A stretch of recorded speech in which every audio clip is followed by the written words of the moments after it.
Ian Manuel, welcome to the Daily Social Distancing Show. The Daily Social Distancing Show. Thank you for having me, Trevor. Man, you have lived a life that I wouldn't wish on anybody. You've written a book about it, and I'm not gonna lie, your story has all of the most surprising conclusions because you were 14 years old and you got sentenced to life. That was it.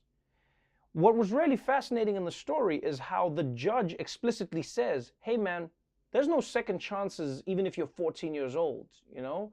When that judge says you're sentenced to life, did you know what that actually meant? Or like how long did it take to sink in? I didn't recognize that life meant life until I was nearly in my 20s or 30s. As a child, you don't recognize what life without parole means. And that was based on a Florida law that says a child of any age indicted for a life or death felony shall be treated in every respect as if he were an adult. And that law is still on the book. So children can still be subjected to this no matter if they're 8, 9, or 10. It felt horrible, man. No human being should be treated like that, especially a child. You weren't just sentenced to life with no parole. You at some point were sent to solitary confinement, and you spent what, over a decade in solitary confinement? Actually, I spent 18 consecutive years from the time George H.W. Bush was president to when Barack Obama was on his second year of his first term. So from 1992 to 2010. If it wasn't for me diving within the depths of my imagination and learning how to write poetry, I would have went crazy in there. I really need to understand this like on a human level.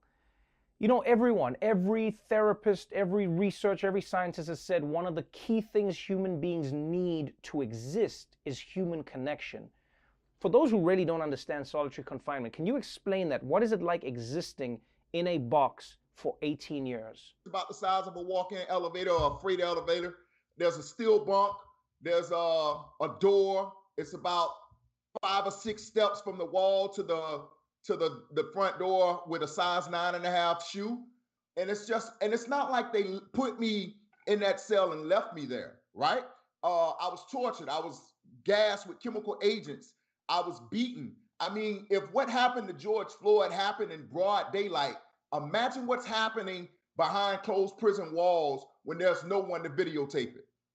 And what makes your story interesting is one of the advocates who said we need to let this man out of prison, he cannot spend his entire life behind bars, was the woman who you shot in the face, Debbie Bakery, who you are now friends with. And she said, hey man, if I can forgive this person and if I can move forward with them, the American legal system needs to do the same thing. Talk to me about how you made contact with her, why that journey began, and what that did for both of you as human beings. I was going through my paperwork and I seen Debbie's phone number and address in the police report.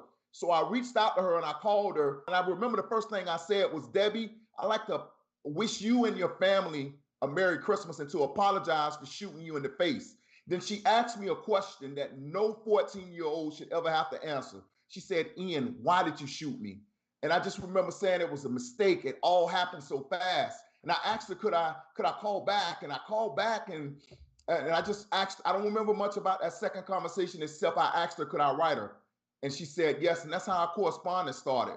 And then that led to Brian Stevenson sending me a letter and taking my case and appealing it to the U.S. Supreme Court to overturn my life sentences. If you were appealing to people who would in no way, shape, or form be on the side of anybody who's committed a crime, how would you explain to them why they should consider not having, you know, a life sentence, especially for a minor who the courts or the justice system considers an adult? Yeah, I would just say that as children, our brains are still developing. And I am nowhere near the person I was at 13, at 14, at 15. I evolve. We as human beings, we begin to evolve and we become different people. So to say to a child that you will never change is scientifically untrue. It's proven through science that we develop and we grow. So you should not eradicate, because that's what the judge sought to do. He sought to eradicate me from earth. And I just feel like we as humans deserve a second chance at life. What do you think it is about poetry that saved your brain? Because you talk about it with so much passion. You go like, this is the only thing that kept me copus mentis. What is it about the poetry that helps you cope?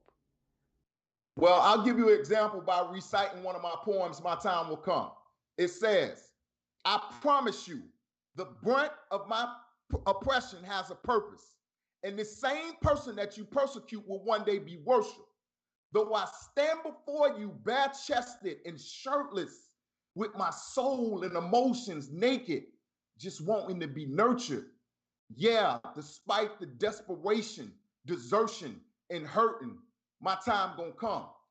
Though I compose this poem, not knowing if I'll ever be able to perform it in an auditorium, I do it with the faith of a poet that believes he was born to do it, like an acorn caught up in a storm, flung from the branch where it was born.